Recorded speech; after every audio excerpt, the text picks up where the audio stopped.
Bonjour à tous, on Bonjour. va débuter ce webinaire qui aujourd'hui concerne les soins de support après cancer du sein. Alors on vous propose de faire en deux parties. La première partie, on va faire la présentation et du coup on préfère garder les micros, vos micros fermés. Et puis ensuite à la fin on prendra un temps pour répondre à vos questions et échanger. Donc, on commence tout de suite avec quelques définitions pour être sûr de parler de la même chose. Donc, normalement, vous avez l'écran qui s'affiche. Voilà. Quand on parle aujourd'hui de la prise en charge d'un patient atteint de cancer, on peut plus passer des soins de support et comme vous le voyez sur cette maison carrée, même si on est à Montpellier, on n'est pas on n'est pas très loin de Nîmes, donc j'aime bien cette représentation parce que ça permet de fixer un peu les idées. Et en termes de prise en charge du cancer, vous avez bien sûr la chirurgie, la chimiothérapie et toutes les thérapies ciblées, la radiothérapie, et puis le quatrième pilier, c'est aujourd'hui les soins de support qui se développent de plus en plus et qu'on doit intégrer à la prise en charge des patients atteints de cancer. Si on devait se donner une définition des soins de support, alors on va remonter un petit peu dans le temps et revenir il y a presque 20 ans, en 2005, sur la circulaire de la DHOS, qui nous dit que les soins de support, ce sont l'ensemble des soins et des soutiens nécessaires aux personnes malades tout au long de la maladie et conjointement au traitement spécifique oncologique lorsqu'il y en a. L'idée, c'est vraiment de pouvoir accompagner le patient tout au long de son parcours de soins pour optimiser à la fois l'efficacité des traitements, mais aussi avoir un impact sur sa survie et en préservant au maximum sa qualité de vie. Là, on vous a mis les soins de support qui sont décrits dans le panier de l'INCa, donc l'INCa, l'Institut national du cancer. Et ce panier de l'INCa, il a été publié en 2016.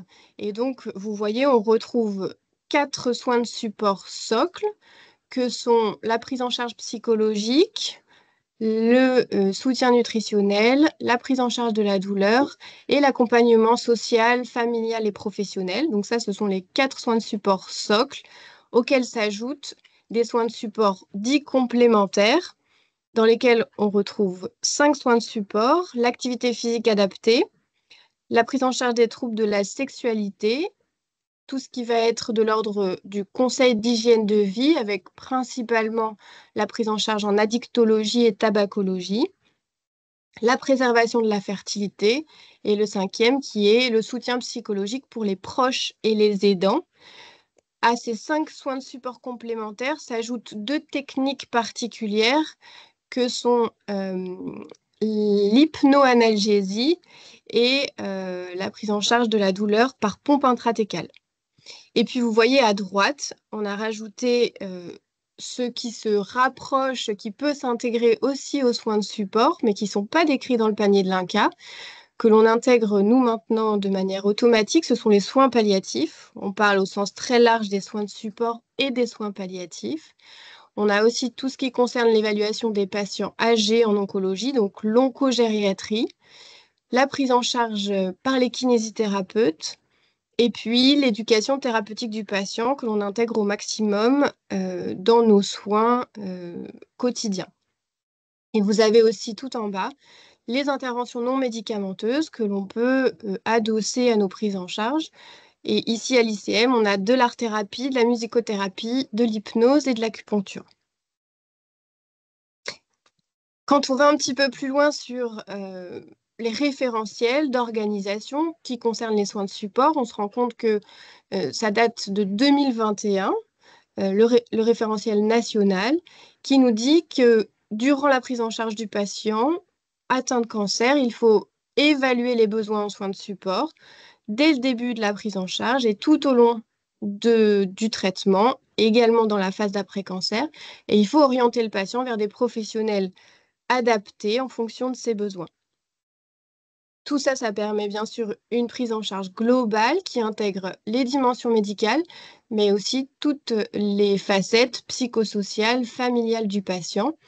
Et puis, ce qui n'est pas évident, mais qu'il faut vraiment que l'on s'oblige à faire, c'est cette articulation entre l'hôpital, la prise en charge hospitalière et puis le lien vers la ville, parce que on draine aujourd'hui des patients qui viennent parfois de très loin, à plus de 2 heures de route de notre clinique. Et donc, il faut bien sûr que l'on trouve des relais à l'extérieur pour poursuivre la prise en charge. Alors là, on vous a un petit peu représenté sur cette ligne, la prise en charge d'une patiente éventuellement dans le parcours de traitement d'un cancer du sein, qui commence au diagnostic. C'est pour vous montrer un petit peu comment on s'organise ici pour dépister les besoins en soins de support et pour ajuster notre prise en charge. Donc vous voyez tout à gauche le diagnostic de la maladie avec la consultation d'un oncologue, par exemple, l'annonce médicale du cancer. Dès le diagnostic, ce médecin qui prend en charge le patient va pouvoir, s'il repère des besoins en soins de support, adresser une demande à notre service pour une prise en charge adaptée. Et ensuite, il va y avoir des temps d'évaluation précis, notamment avant chaque phase de traitement, donc avant de débuter la chimiothérapie, avant la chirurgie et avant la radiothérapie, avec un outil de dépistage des besoins en soins de support qui permet de repérer précisément les besoins du patient et de prévoir donc la prise en charge adaptée. Vous avez en dessous les soins de support que je vous ai rappelés. Et puis à droite, juste une petite information parce que avec le repérage de ces besoins, on y adosse une prise en charge adaptée. Et donc, on a ouvert il y a 3 ans et demi maintenant un hôpital de jour de soins de support où on réalise des prises en charge globales pour des patients qui ont des besoins multiples, donc au moins 3 besoins en soins de support pour permettre ces prises en charge globales et adaptées. Donc, vous voyez, en 2023, on a fait 3000 hôpitaux de jour de soins de support multidisciplinaires. Voilà, donc là, je prends la parole pour vous faire une petite présentation clinique. Donc, c'est une patiente de 35 ans qui vit en Aveyron, à Millau. Elle est travailleuse sociale salariée dans une association pour personnes âgées. Elle est mariée, elle a 2 enfants de 6 et 3 ans. Et donc, elle est prise en charge dans notre établissement pour un carcinome infiltrant non spécifique du sein gauche avec des récepteurs hormonaux positifs. Il n'y avait pas d'embole vasculaire et la lésion était classée, c'était un CN0. Donc, dans son parcours de soins, elle a bénéficié d'une chimiothérapie néoadjuvante, d'une chirurgie conservatrice avec prélèvement des ganglions sentinelles, d'une radiothérapie adjuvante et elle a débuté une hormonothérapie par tamoxifène qu'elle prendra pour une durée totale de 5 ans. Elle n'a pas d'antécédents notables, elle est porteuse d'un DIU au cuivre et elle n'a pas de traitement au quotidien. On note une consommation de tabac de 4 cigarettes par jour, soit un peu moins de 10 paquets à l'année, et une consommation d'alcool très occasionnelle. C'est une patiente qui est active. Bon, elle s'occupe de ses enfants déjà, elle poursuit ses activités physiques habituelles et son poids est stable. Donc, d'après vous, donc, si vous pouvez écrire dans le chat, quelle prise en charge en soins de support vous pourriez lui proposer à cette patiente? On vous laisse juste une petite minute pour vous permettre de réfléchir et de nous envoyer vos petites réponses par le chat. Je ferai part au groupe des messages qui remontent.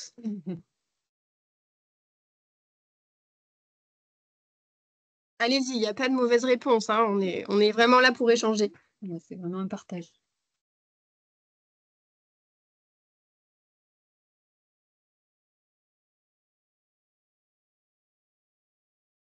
Alors, de la part. Mm. Ouais. Est-ce qu'il y a d'autres choses auxquelles vous pensez?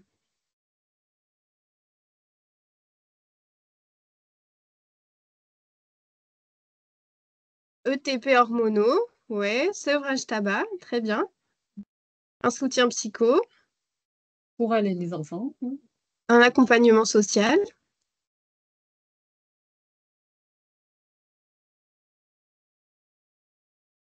ouais. Social, professionnel, prise en charge nutritionnelle. Et elle, qu'est-ce qu'elle demande? Très bonne Très bonne question. question. ETP sexo. Donc, la prise en charge des troubles de la sexualité, retour et maintien dans l'emploi. Pas mal. On a balayé pas mal de choses. Alors, avec ces informations-là, Voilà. En effet, hein, vous avez remonté pas mal de choses. Donc, au niveau soutien psychologique sur le vécu du traitement, une consultation en dicto, pourquoi pas, avec un tabacologue. Donc, au niveau social, la reprise professionnelle. Donc, aussi reparler des effets secondaires de l'hormonothérapie et puis les séquelles et effets secondaires des différents traitements qu'elle a déjà reçus. Donc nous, à l'ICM, on propose un parcours de rétablissement après cancer du sein qu'on a appelé le parcours Novassin, où nous sommes 2 infirmières en pratique avancée à recevoir les patientes qui nous sont orientées par les oncologues médicaux, les radiothérapeutes ou les chirurgiens à la fin des traitements dits actifs. On reçoit ces patientes 2-3 mois après la fin de ces traitements et c'est souvent, elles sont souvent sous hormonothérapie. Donc, et après, on leur propose de bénéficier d'un suivi tous les 3 mois pendant 1 an.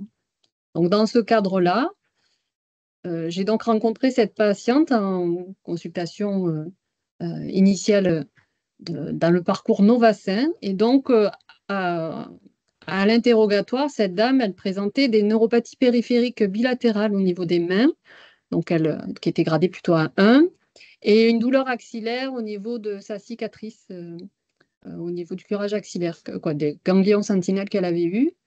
Elle déclinait une prise de poids de 3 kilos. Elle me faisait part d'une diminution de son activité physique et elle décrivait aussi la persistance d'une asthénie de grade 2. Donc, elle était toujours en arrêt de travail et elle s'interrogeait sur sa capacité à reprendre son activité professionnelle telle qu'elle elle était avant la maladie. Elle se plaignait aussi de perte de mémoire et de difficultés de la concentration. Et on notait aussi que elle, malgré la repousse de ses cheveux, elle portait toujours sa prothèse capillaire. Voilà, après elle nous disait que la maladie n'avait pas eu d'impact sur sa vie intime et sexuelle, mais qu'elle présentait quand même une sécheresse vaginale de grade 2. Donc pareil, d'après vous, quelle prise en charge, spécifique à cette patiente, on a pu lui proposer? Donc via le chat, pareil. on vous laisse une petite minute.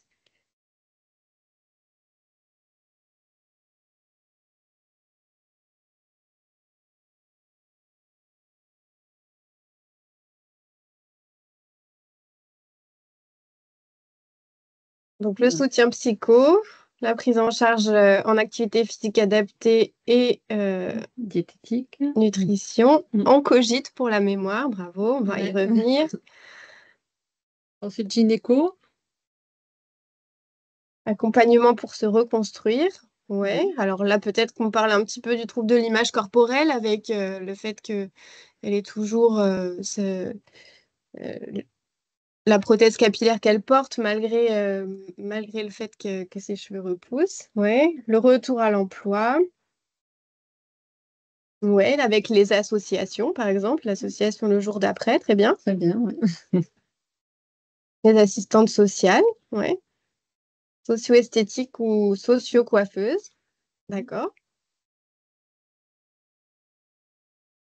C'est pas mal. Très bien. Ouais, donc en effet, hein, on a pu proposer tout ça, donc APA, donc l'activité physique adaptée, oncosexologie, oui.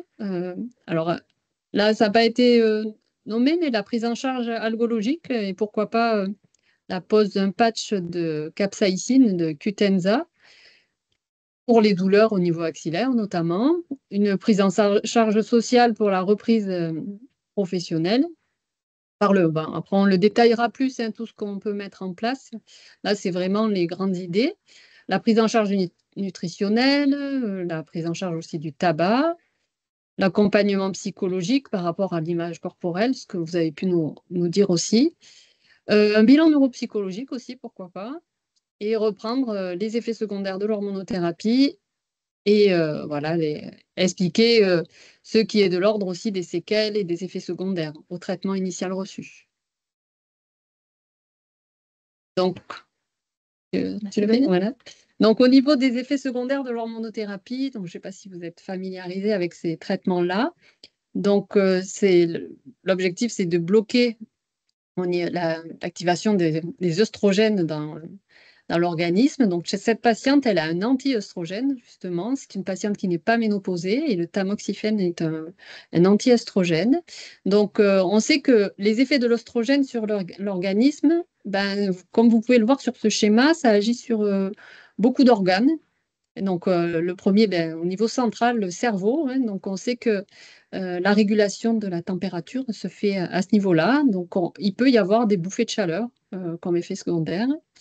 Au niveau des seins, ben, voilà, on sait que ça, c'est plus, on parle au niveau de la puberté, hein, quand l'apport d'œstrogène, il y a les seins qui se forment, qui préparent donc les glandes mammaires, et après avec la production du lait maternel.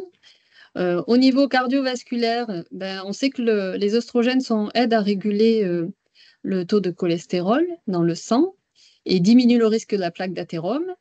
Donc, ben, le fait de bloquer, ben, on sait qu'on peut dérégler cet équilibre, notamment au niveau du cholestérol dans le sang. Vous avez au niveau des ovaires, ben, c'est ce au niveau, qui stimule la maturation et déclenche les cycles menstruels. L'utérus, ben, c'est ce qui fait pour la grossesse, pour après le développement du fœtus. Au niveau osseux, ben, les oestrogènes contribuent aussi au maintien de la densité osseuse. Et ben, au niveau du vagin, ben, ça aide à la lubrification et plus ou moins l'épaisseur de la muqueuse vaginale. Donc ce schéma reparle un petit peu de tous les organes. Et après, ben voilà, les effets secondaires, plus précisément, ceux qui sont le plus souvent décrits, ben, il peut y avoir des troubles de l'humeur, une baisse de la libido, des maux de tête, les bouffées de chaleur, des crises de fringales, là, avec crise de faim, des douleurs articulaires, euh, une prise de poids, de la fatigue chronique, des insomnies et aussi l'apparition d'acné. Alors, on va rentrer un petit peu dans le détail du coup des possibilités et des prises en charge qu'on a pu proposer à cette patiente. Donc, si on revient un peu sur le tabac et l'accompagnement au sevrage tabac, ici, dans notre établissement, on essaie de repérer dès le début de la maladie les consommations, donc notamment tabac, alcool et autres produits. Et puis, on propose facilement euh, une consultation au patient, que ce soit avec une infirmière de l'équipe ou un médecin. Et puis, on a aussi cette démarche d'aller vers le patient, c'est-à-dire pour un certain nombre de parcours, on va être un peu proactif, même si le patient ne demande pas à rencontrer un tabacologue, eh ben, on va aller vers lui parce que ça a un impact vraiment très important à la fois sur le risque de nouveaux cancers, mais aussi sur l'impact du tabac avec les traitements du cancer. C'est vrai pour l'hormonothérapie, c'est vrai pour la radiothérapie et c'est vrai pour la chirurgie. Donc, on est assez proactif dans cette démarche-là. Et puis, on s'est rendu compte aussi que le diagnostic du cancer ou les étapes de traitement, c'est souvent un moment opportun pour les patients pour arrêter le tabac.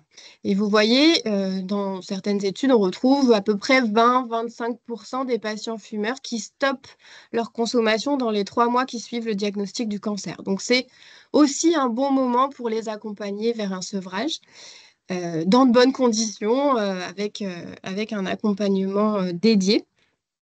On vous a mis le repère là, des localisations des cancers qui sont liés au tabac. C'est le premier facteur de risque de cancer évitable euh, qui est, euh, qui est vraiment le principal, hein. Donc, et vous voyez, il n'y a pas que le poumon, la vessie ou les cancers ORL, il y a aussi bien d'autres cancers et notamment le risque relatif pour le cancer du sein, vous voyez 1,3. Et donc on estime aujourd'hui en France, en 2023, que le tabac était responsable de 2700 nouveaux cas de cancer du sein. Donc c'est un facteur de risque important qu'il nous faut essayer de limiter si on veut avoir un impact sur l'incidence des cancers. Là, on vous a mis aussi les données de 2021, les données de l'INCa, pour montrer que finalement 40% des cancers pourraient être évités en adaptant à la fois nos modes de vie et puis les consommations. Et vous voyez, les deux premiers, 20% de cancers attribués au tabac et 8% à l'alcool. Donc, c'est quand même au total 28% de cancers évitables avec ces deux principaux facteurs de risque.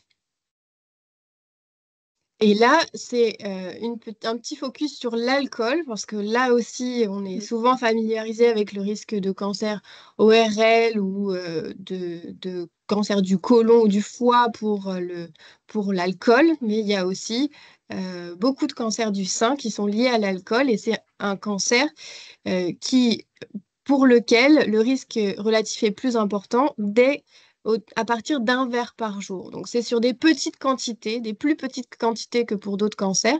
Et vous voyez, en 2023, à peu près 9200 nouveaux cas de cancer du sein sont attribuables à l'alcool, sur à peu près 62 000 nouveaux cas par an en France de cancer du sein. Donc, c'est pareil, là aussi, c'est pas négligeable. Et ce qu'il faut retenir, c'est que c'est vraiment associé à une prise d'alcool à partir d'un verre par jour.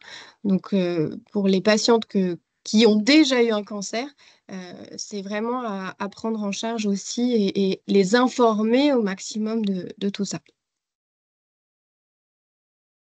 Donc, tout à l'heure, pour revenir à la vignette, on a parlé d'une prise en charge en algologie. Donc, nous, dans notre établissement, ben, on a des algologues, des médecins algologues, mais il arrive aussi qu'on oriente des patients vers des centres spécialisés, donc notamment, là, je mets l'exemple de Narbonne, mais ça peut être ailleurs.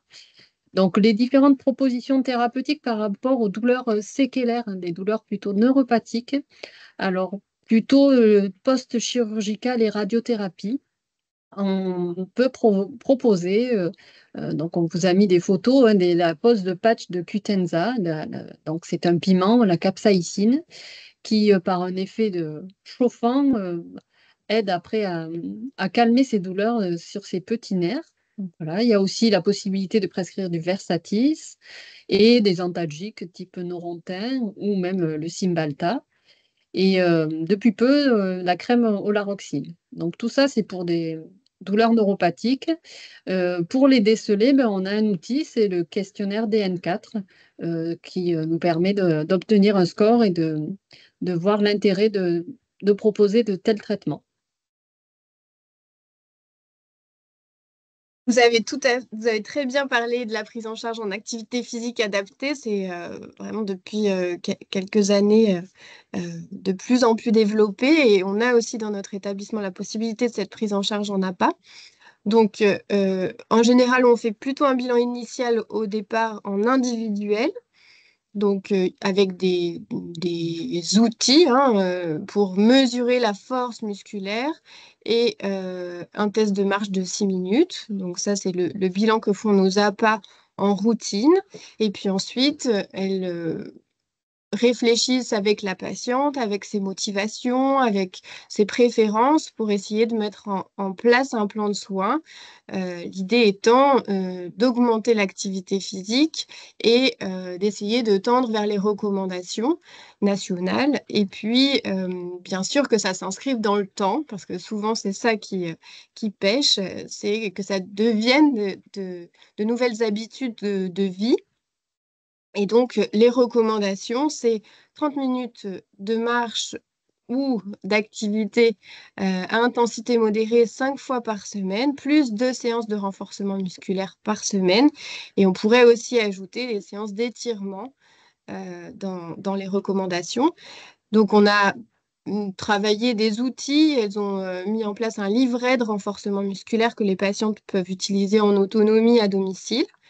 Et puis souvent, on trouve un relais, on adresse ces patientes vers des maisons sport santé ou vers des associations qui ont des accompagnements en APA. Et puis, elles font en général une réévaluation, un suivi au moins à distance pour voir un petit peu là où elles en sont du plan de soins établi et puis éventuellement de réajuster. Ça peut arriver que, on oriente les patientes vers un cardiologue avant de reprendre une activité d'intensité modérée, notamment quand il y a eu des chimiothérapies cardiotoxiques, ce qui est le cas souvent dans le cancer du sein, euh, pour des patientes en général obèses et qui ont une symptomatologie à la reprise de l'effort. Et puis, on a mis en place aussi des ateliers de groupe, donc principalement sur nos ateliers d'éducation thérapeutique, avec deux ateliers qui parlent de l'APA plus précisément, un atelier sur les recommandations en santé, où on va évoquer à la fois tout côté activité physique, mais aussi sur le plan nutritionnel, quelles sont les recommandations, et puis un atelier spécifique à la motivation en activité physique adaptée. Donc ça, ce sont les deux ateliers d'ETP et les enseignantes à part réalisent des séances hebdomadaires qui sont en vidéo. Donc ça, c'est pour permettre de garder voilà, le rythme, la motivation avec les patientes qu'elles accompagnent. Et puis, elles font aussi régulièrement de la marche nordique. Donc, elles font des ateliers avec les patientes de marche nordique. Et puis, on vous a mis trois exemples hein, d'associations vers lesquelles on peut orienter nos patients. Donc, vous avez l'association Bélise, Étincelle et puis l'Escale Bien-être de la Ligue. Parmi d'autres, hein, mais voilà, c'est les plus proches. Voilà, pour la prise en charge diététique, donc dans notre établissement, pareil, on propose un bilan initial individuel, donc avec un bilan diététique. Il peut y avoir une enquête alimentaire détaillée qui est réalisée avec l'évolution du poids dans le temps et puis les habitudes alimentaires. Après, l'idée, c'est de proposer un plan de soins en accord avec la patiente, avec des objectifs réalisables. C'est toujours important de rendre nos patients acteurs, justement, et de ne pas mettre la barre trop haute pour elles, parce que ça pourrait être vite démotivant.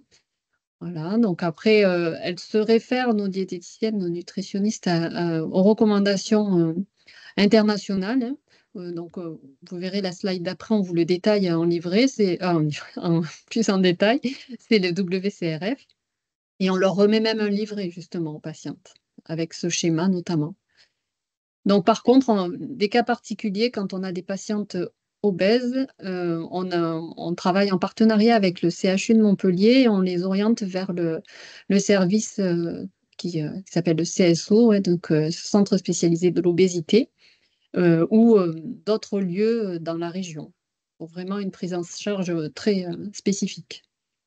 Et puis, sinon, pareil, on les oriente vers des associations, comme on les a citées précédemment.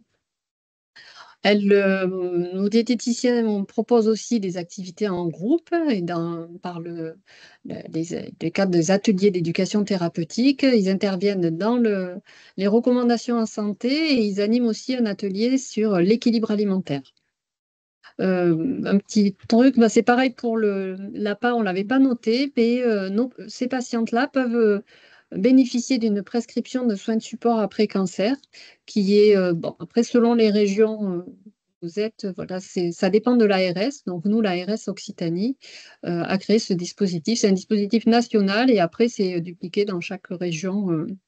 Vous pouvez télécharger ce genre de document pour la prescription après cancer. Donc voilà le fameux schéma des recommandations, oui, qui sont les recommandations internationales. Donc tout est bien noté, de maintenir un poids santé, faire de l'activité physique, avoir une alimentation riche en céréales complètes, légumes secs, en fruits et en légumes. Il faut limiter tout ce qui est fast-food et autres aliments transformés, limiter la consommation de viande rouge et de charcuterie, limiter les boissons sucrées, l'alcool aussi, il faut faire attention, mais on en a déjà parlé. Ne pas consommer des compléments des compléments alimentaires. Voilà.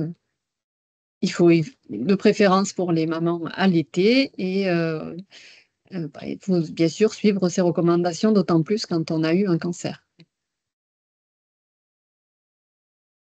Donc pour la partie prise en charge sociale, reprise de l'activité professionnelle, on a plusieurs possibilités. On a un service social qui est au sein de notre établissement. On peut orienter les patientes à leur demande, ou sinon on peut aussi faire un relais, trouver une assistante sociale de proximité pour les prendre en charge. Il y a également le service social de la CPAM vers lequel on peut orienter nos patientes, et puis les associations d'aide à la reprise de l'emploi. On vous a mis par exemple le jour d'après que quelqu'un a cité tout à l'heure. Voilà, ça fait partie aussi des relais possibles. Et puis, on peut aussi garder le lien avec la médecine du travail. Ça fait partie des interlocuteurs privilégiés pour cette prise en charge et cette reprise de l'activité professionnelle. Pour la prise en charge kiné, donc à l'ICM, on a la chance d'avoir une équipe kiné qui peuvent réaliser aussi des bilans individuels, et après orienter aussi vers un réseau de kinés formés en scénologie. Donc pour pouvoir après pouvoir faire ces soins plus proches de chez soi. Nos kinés aussi participent à des ateliers d'éducation thérapeutique, pour plutôt un atelier kiné-yoga. On sait que il y a une étude d'ailleurs qui est en cours sur le yoga postural, sur les douleurs articulaires en lien avec l'hormonothérapie. Voilà. Et souvent, les patientes bénéficient de prescriptions de séances de kiné pour la rééducation de l'épaule, massage des cicatrices et drainage lymphatique.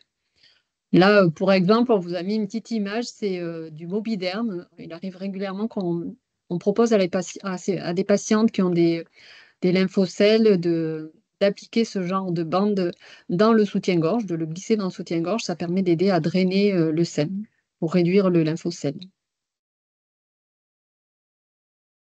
Alors, pour la prise en charge psychologique, elle peut être multiple. On a évoqué tout à l'heure la possibilité d'un soutien individuel, de prise en charge par un psychologue. Donc, ça peut se faire ici, dans notre établissement, mais ça peut se faire aussi avec le réseau Apport, qui est un réseau de psychologues. C'est une association de laquelle dépend l'ICM.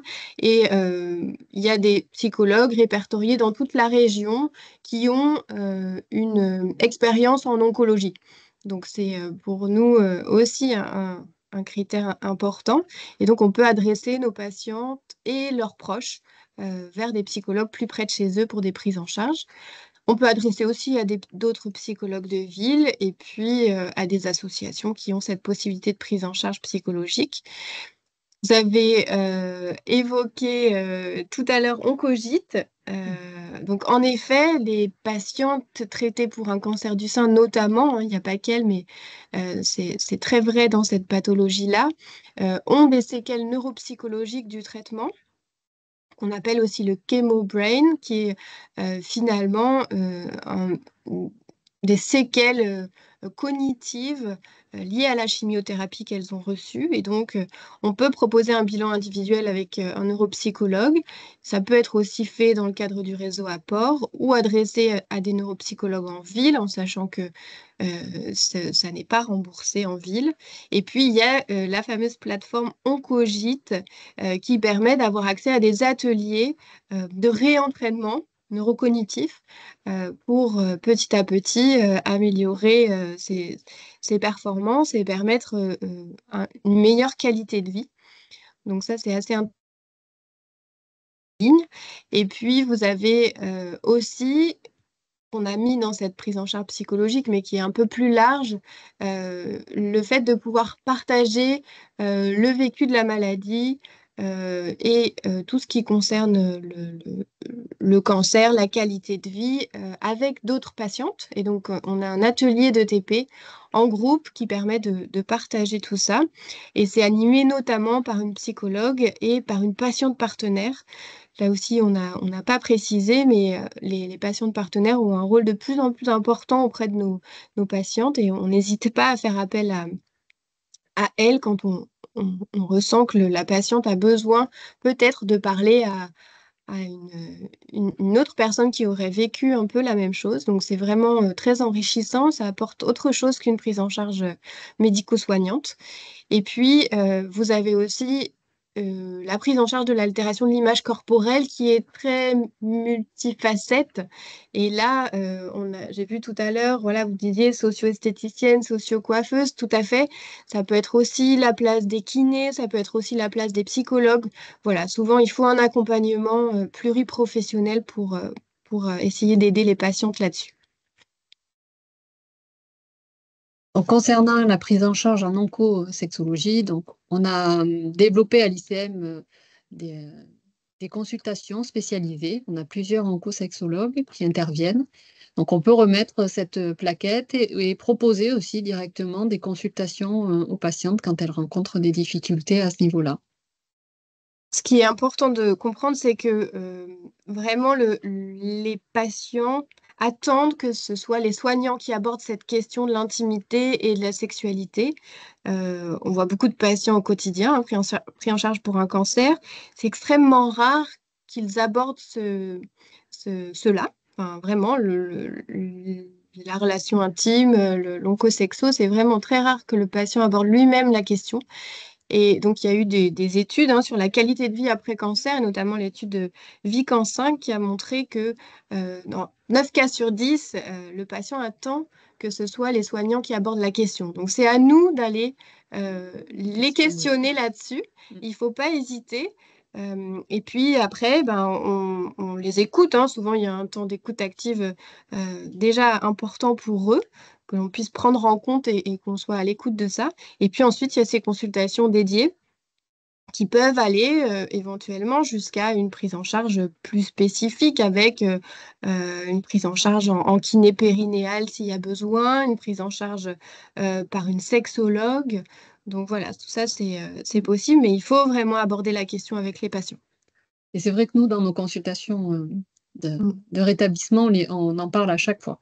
On aborde le sujet et après, en fonction, on oriente selon leurs besoins. Donc, concernant nos ateliers d'éducation thérapeutique, voilà ce qu'on propose dans notre établissement. Donc, depuis cette année, on a un peu changé le format. On a proposé des journées d'éducation thérapeutique. Toutes les petites bulles que vous voyez, c'est les différents ateliers qui sont proposés. Et là, aujourd'hui, les patientes peuvent choisir pour tout ce qui est intervention non médicamenteuse. Et après, la première intervention et la dernière est obligatoire. Donc, du moment qu'elles souhaitent assister à un atelier, ben, elles s'inscrivent à la journée. Voilà, on a eu notre première expérience hier et ça avait l'air plutôt bien reçu, ce format-là. Donc, vous voyez, on en a déjà parlé dans les précédentes slides, mais il y a les fameuses recommandations en santé.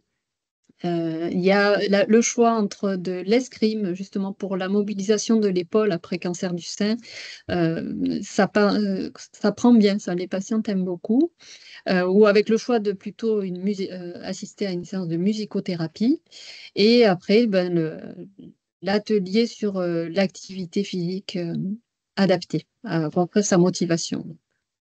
La journée 2, c'est plutôt sur l'équilibre alimentaire, possibilité de choisir entre le yoga et l'intervention d'une socio-esthéticienne. Et après, l'atelier hormonothérapie qui est co-animé donc, par un médecin qui est Héloïse et une des IPA, où pour mieux comprendre les traitements, on sait que au mieux les patientes se comprennent, au moins il y a de risques qu'elles ne l'arrêtent. Et la journée 3, ben, on repropose l'hormonothérapie avec un autre choix possible entre yoga et art-thérapie. Et puis l'atelier partage, qui est modéré par une de nos psychologues et une patiente partenaire. Donc, dans les possibilités de prise en charge après traitement, vous avez donc le fameux dispositif national de prescription d'un parcours de soins global après cancer, donc qui est possible depuis décembre 2020. Dispositif national qui est relayé par chaque ARS suivant les régions. Donc, on vous a mis le petit document de l'ARS Occitanie, mais voilà, chaque ARS a son format. La prescription, elle peut être faite par l'oncologue ou le médecin traitant. Elle se fait dans l'année qui suit la fin du traitement actif. Et donc, on peut adresser les patients sous hormonaux, sous thérapie orale ou sous traitement adjuvant. C'est un forfait de remboursement de 180 € par patient pour un an, avec aucun reste à charge ni avance de frais. Et donc, en remplissant cette prescription, on oriente les patientes via une structure coordinatrice. Donc là, on est tout à fait preneuse de vos expériences, parce que nous, on n'est pas toujours en lien direct avec les structures de coordination. Donc, on veut bien un petit peu vos retours là-dessus pour savoir en pratique comment ça se passe pour la patiente. Et donc, il y a la possibilité de personnaliser cette prise en charge avec 3 bilans possibles. Un bilan APA, psycho et diète, et puis des consultations de suivi sur le plan psychologique et diététique. Il y a la possibilité aussi que ces patients bénéficient d'une prescription d'une cure thermale. Donc, bien sûr, c'est en fonction des symptômes que l'orientation se fera dans telle ou telle station thermale. Donc, nous, dans la région, dans l'Hérault, on a ces deux centres où la Ruque-les-Bains est plus d'une orientation rhumatologique et phlébologie. Et à Avène, ça va être plus dermatologique et après-cancer. Donc ça, c'est soit l'oncologue qui le prescrit, mais c'est souvent les médecins traitants qui prescrivent, qui font une demande d'entente préalable avec, en cochant l'orientation en fonction des symptômes. Et on voulait bien sûr parler un peu dépistage et vaccination, parce que ces patientes qui ont été traitées pour un cancer du sein, elles ont été guéries, même si elles sont toujours sous hormonothérapie. Et donc, c'est important aussi, à l'issue du traitement lourd qu'elles ont reçu, de faire le point sur les dépistages, donc des autres cancers, notamment le dépistage du cancer colorectal, avec le fameux test immunologique fécal qui est proposé tous les 2 ans, entre 50 et 74 ans. Et puis, le dépistage du cancer du col de l'utérus sur frottis, avec la recherche d'HPV maintenant en priorité, qui sera complétée par une cytologie si jamais l'HPV revient positif. Et donc, les nouvelles recommandations, au-delà de 30 ans, c'est de faire ce dépistage tous les 5 ans, de 30 à 64 ans. Et puis, on voulait mettre un petit mot aussi sur la vaccination contre le papillomavirus. C'est souvent l'occasion de rediscuter un peu de tout ça avec nos patientes. Et donc, ça concerne plutôt leurs enfants, bien sûr, mais rappeler l'importance de cette vaccination contre le papillomavirus qui permet d'éviter quand même un certain nombre de cancers, et pas que le cancer du col, puisque ça concerne aussi les garçons. On vaccine filles et garçons. Et donc, ça permet notamment de protéger contre les cancers ORL qui sont liés au papillomavirus, et puis des cancers de l'anus. Donc, vous voyez, ça représente à peu près 6400 nouveaux cas par an, les cancers liés au papillomavirus. Et aujourd'hui, on n'a pas encore atteint l'objectif des 80% de vaccination, puisqu'en 2023, on était à peu près à l'âge de 12 ans, autour de 55% de vaccination des filles et 41% des garçons. Donc, on a encore un peu de travail. Voilà. Voilà. Donc, en conclusion, voilà, on voulait reprendre donc les 4 piliers des soins de support dans, dans le traitement dans les traitements de cancer, je vais y arriver. Voilà. Donc, l'objectif, on le rappelle, c'est d'assurer une prise en charge globale et personnalisée de nos patients pour améliorer leur qualité de vie pendant et après les traitements et prendre en charge aussi leurs séquelles. Et voilà, on essaie aussi de développer le lien ville-hôpital et on essaie de se mettre en rapport avec les acteurs de proximité. Et on sait que la multiplicité des acteurs de soins, c'est un besoin grandissant, hein, et, donc, dans cette nouvelle organisation, il faut tout redéfinir, quoi. Mm. Réussir à mieux se structurer et mieux coordonner, c'est un vrai challenge quotidien. Voilà. On va laisser la place aux questions, si vous voulez. On est prête pour y répondre ou pour échanger d'ailleurs, puisque Oui. je vous écoute. Les micros sont activés, là, de nouveau.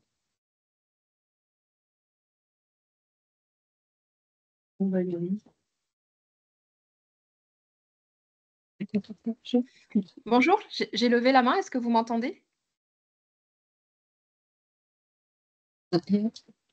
Est-ce que vous m'entendez? Oui, oui, ça tout à fait. Oui. Oui, bonjour. Bonjour. Merci pour cette présentation très, très intéressante et puis bravo pour tout ce qui est mis en place. Moi, je me permets d'intervenir parce que lorsque vous avez présenté les ateliers d'éducation thérapeutique, il y a quelque chose qui m'a parlé. Je vois que votre intention, c'est de prendre en compte le pendant et l'après-traitement. Et dans toute la littérature que j'ai pu consulter, je me rends compte que ce qui fait aussi beaucoup le succès des traitements, c'est la possibilité pour la personne de se projeter dans l'après. C'est-à-dire de mettre en place un projet qui lui est personnel dans sa vie personnelle, mais aussi dans sa vie professionnelle. Et donc la question qui m'est venue, quand j'ai vu vos 3 journées d'ateliers en éducation thérapeutique, c'est dans quelle mesure est-ce que vous intégrez la possibilité pour la personne de se projeter dans l'après et en particulier dans la sphère professionnelle? Merci pour votre question. Alors, ce qu'il faut comprendre, c'est que nos ateliers thérapeutiques, ils s'adressent vraiment aux patientes quand elles ont fini la phase aiguë des traitements. Donc, ça s'adresse vraiment aux patientes qui ont déjà eu le traitement néoadjuvant, la chirurgie, la radiothérapie, éventuellement un traitement adjuvant par chimio ou thérapie ciblée. Et donc, on les prend en charge un peu à distance de cette phase de traitement-là. Et souvent, ce sont des ateliers thérapeutiques de groupe. Et on va dire que la prise en charge avec le retour à l'emploi, avec tout cet accompagnement, il est plutôt fait en individuel. Donc, on avait réfléchi avec nos assistantes sociales sur l'intérêt d'intégrer ce type d'atelier de groupe. Et finalement, on avait fait le choix de ne pas le mettre en place parce que c'est plutôt de l'individuel que du groupe. Donc voilà, et il faut comprendre que ces ateliers s'adressent vraiment aux patientes dans la phase de rétablissement et pas dans le traitement, pas pendant le traitement lourd. En revanche, elles ont accès aux assistantes sociales dès le début du traitement. Tout à fait. D'accord.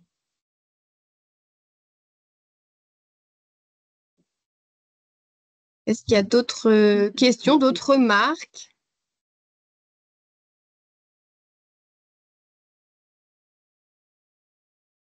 Je crois qu'il y avait quelqu'un des DAC. Moi, je suis intéressée de savoir comment ça se passe quand notamment on fait une prescription de soins global après cancer. Comment ça se passe pour les patientes qui repartent avec leur prescription? S'il y a des gens qui peuvent nous éclairer là-dessus, je suis preneuse.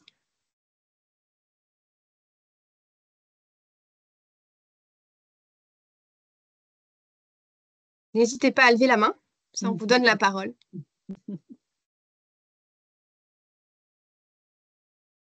Bon, sinon, c'est pas très grave. Est-ce que vous avez d'autres questions? On n'a pas tellement détaillé. Alors, on vous a mis les recommandations du WCRF pour... Ah, j'entends un bruit.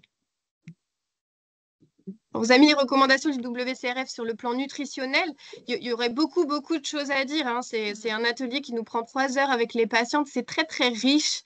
Il y a beaucoup d'idées reçues sur l'alimentation après cancer, sur les recommandations. Donc, vraiment, on balaye tout ça. Et je pense que vous devez avoir les mêmes remarques des patients, les mêmes questionnements autour, bien sûr, de l'alcool, le sucre, le soja, les régimes, le jeûne, enfin tout ça, voilà, ça nous anime beaucoup.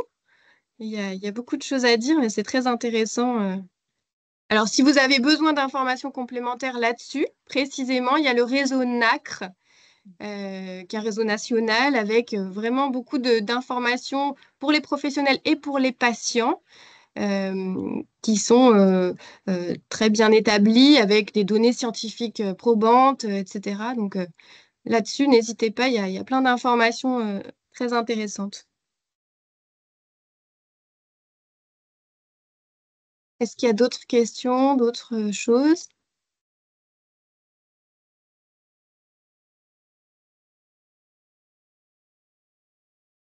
On vous demande de remplir le petit... Il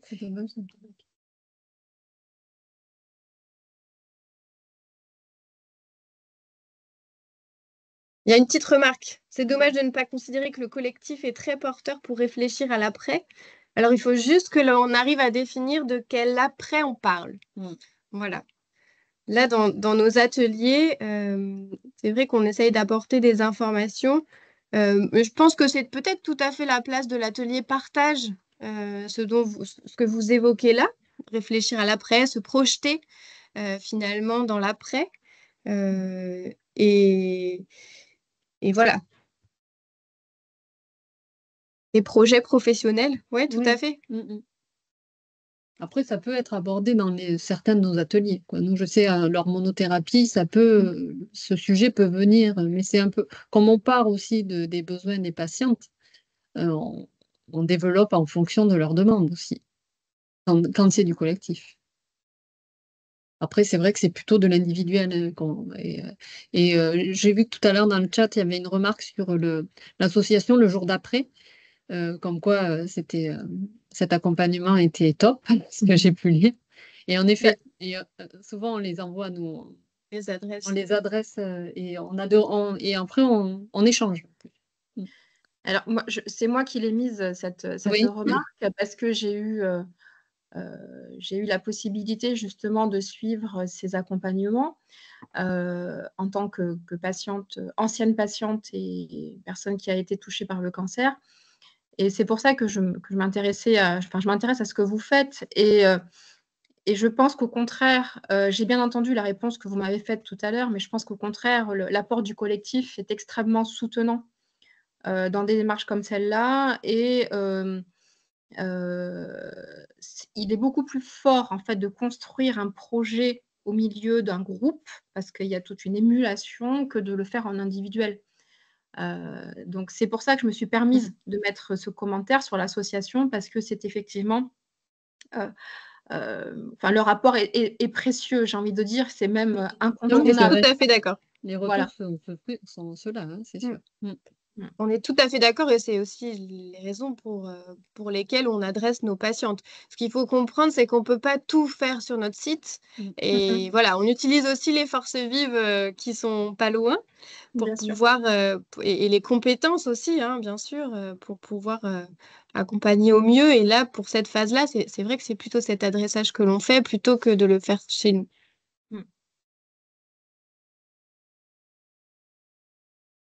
Est-ce qu'il y a d'autres remarques? Et du coup, par rapport à vu qu'il n'y a pas de questions, j'en profite. Hein. Allez-y. Parce que je suis dans cette logique un petit peu globale. Pourquoi est-ce que vous avez envisagé d'intégrer l'association à vos ateliers?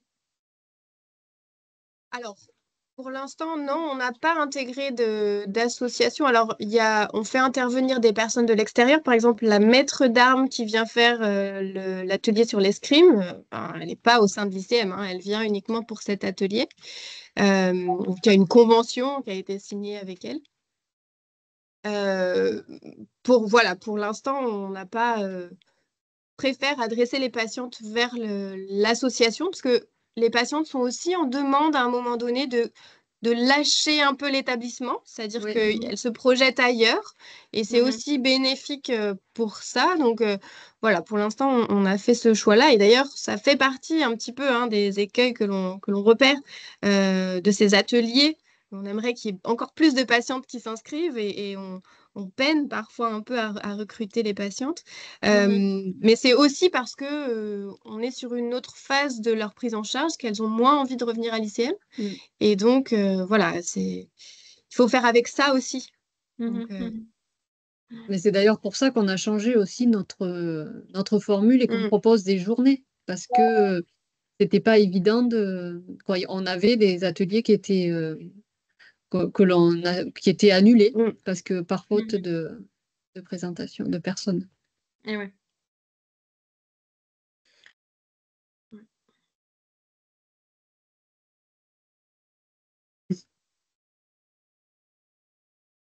Ah, il y a un problème de communication. On va transmettre à notre... un problème de communication sur les ateliers ETP proposés. Alors, c'est vrai que ça passe, les informations, elles passent principalement par nos IPA. C'est pour ça que quand on vous a dessiné le parcours, on part vraiment du bilan initial IPA qui permet de mettre en place un parcours d'après-cancer, un plan personnalisé d'après-cancer et donc de permettre de proposer ces ateliers d'éducation thérapeutique, mais pas que. Et donc, c'est vrai que s'il n'y a pas cette orientation initiale, on est un peu bloqué. Donc, voilà, on essaye d'améliorer toujours l'information, la communication autour de ça, mais ça nécessite encore du travail. On est d'accord. Oui, je ne sais pas si vous m'entendez. Du coup, Oui, c'est moi qui ai laissé un petit message. oui.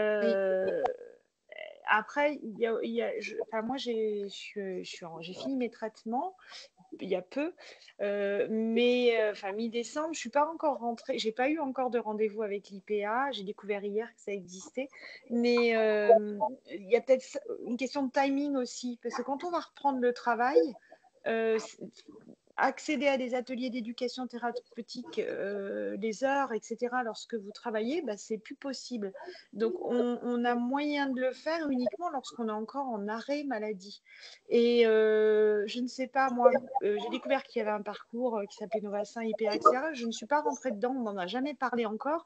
Et pour autant, je me dis, bah, c'est maintenant que j'en aurais besoin, avant que je reprenne le travail. C'est maintenant, j'ai fini ma radiothérapie le 16 décembre. Du 16 décembre au 1er février, c'est maintenant que j'aurais pu avoir du temps pour faire ce genre de choses et pas si je reprends le travail le 10 février. Donc, il y a peut-être une question de timing aussi Oui, à calculer. ouais. Voilà. Alors, on l'a Il a calculé. été calculé justement. C'est pas Ouais. évident. On a répondu Bah quand oui, même c'est à pas des évident. besoins de patientes. On a interrogé des patientes justement parce qu'il fallait trouver à un moment proposer Oui, c'est ces ça. Ouais. consultations. Et donc, ce 2-3 mois, il n'est pas anodin. C'est que le vécu des patientes, c'était de dire qu'à la fin des traitements, donc comme vous, la fin de la radiothérapie par exemple, ben elle passait en mode suivi et ce suivi, c'était 6 mois plus tard.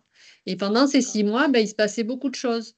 Donc, nous, on a proposé ces 2-3 mois après pour justement, ben, souvent dans ces 6 mois, il y a eu l'hormonothérapie et il n'est pas tout. Voilà, c'est un traitement qui, des fois, n'est pas très bien toléré. Donc, proposer cet entretien-là, c'était par rapport à ça. Il y a certaines patientes qu'on voit au bout de 2-3 mois et qui trouvent que c'est trop tôt, vous voyez, donc c'est compliqué de répondre à tout le monde. Ah ouais, j'entends. Bah, je verrai quand est-ce que je serai contactée. Et pareil, tout ce qui est ETP, moi je suis en DU de patient partenaire maintenant, donc c'est comme ça que j'ai les notions d'ETP, etc. Mais j'ai découvert l'existence des ETP lorsque j'ai commencé mon DU, alors que j'avais fait déjà 6 ou 7 mois de traitement à l'ICM et dont la chimio et la chirurgie. Et où je ne savais même pas que ça existait et où voilà, on ne me l'avait pas présenté ni pour pendant, ni pour après, ni pour ce Alors, il y a peut-être un défaut de communication quelque part. Parce que les parcours éducatifs, c'est bien ce que vous pointez, hein, les parcours éducatifs, donc oui. ce qu'on appelle l'ETP au sens large, mais nous, on a plutôt des parcours éducatifs. On essaye de les intégrer aux soins et au parcours. Donc, c'est vrai qu'il n'y a pas vraiment de phase de parcours éducatif sur la première phase du traitement de cancer du sein. On l'a sur l'après-cancer. C'est aussi la raison pour laquelle vous n'aviez pas trop eu cette notion-là jusqu'à maintenant. Mais ça se développe de plus en plus et pour bien des activités différentes. Donc là aussi, je pense que c'est en pleine co-construction, puisqu'on fait ça aussi en partenariat avec les patients partenaires. Mais voilà, on a aussi une personne qui est référente maintenant pour le développement de l'éducation thérapeutique. Donc on avance petit à petit. Et ces ateliers sont les plus aboutis. Mais voilà, ils concernent vraiment la phase d'après-traitement aigu. Mais on va tenter d'améliorer notre communication oui, là-dessus. non, Vous parce avez qu'il y a raison. des super ateliers. Et moi, en fait, quand j'ai cherché des ateliers, j'ai pas trouvé l'information à l'ICM et j'ai trouvé l'affirmation au MIS, par exemple. Donc, je Oui, suis tout allée à fait. Il y a suivre d'autres endroits. voilà. Je Oui, suis mais allée suivre des ETP au MIS, mais j'aurais préféré les suivre à l'endroit où j'étais suivie, hein, si j'en avais eu la connaissance. oui, ça, Voilà. voilà. On vous a présenté un petit peu ce qu'on faisait ici à l'ICM. Maintenant, il y a d'autres endroits qui prennent, voilà, Montpellier Institut du Sein. Il y a d'autres endroits qui font des ateliers thérapeutiques et voilà, tout est, il en faut pour tout le monde. Donc, il y a vraiment pas de Non, non, souci. non, non. C'est très riche. Voilà, c'est peut-être le timing. Moi, je suis peut-être Ouais, voilà, trop tout vive à par fait, rapport à d'autres, mais je suis pas la seule. Donc, c'est trouver le bon moment pour nous tout à fait. communiquer sur Ouais. l'existence de ces opportunités, même Mm. si on se dit, bah, on n'y a pas le droit encore, on n'y aura le droit que dans 3 mois ou plus de mois, mais qu'on en ait la Après, connaissance. Oui, il y a on des fait. petites vidéos qui tournent qui parlent de ce parcours de rétablissement, mais c'est vrai que on essaie de développer au niveau. La communication fait des petits rappels comme ça, mais c'est bon, on a Oui. des choses à parfaire. Mm. Merci. Merci en tout cas. Je vous en prie. Est-ce qu'il y avait d'autres remarques avant que on reprenne le cours de nos journées? Ouais. Et vous aussi, d'ailleurs? C'est tout bon? Eh bien, parfait. On vous souhaite une bonne journée et à bientôt. Au revoir. Au revoir.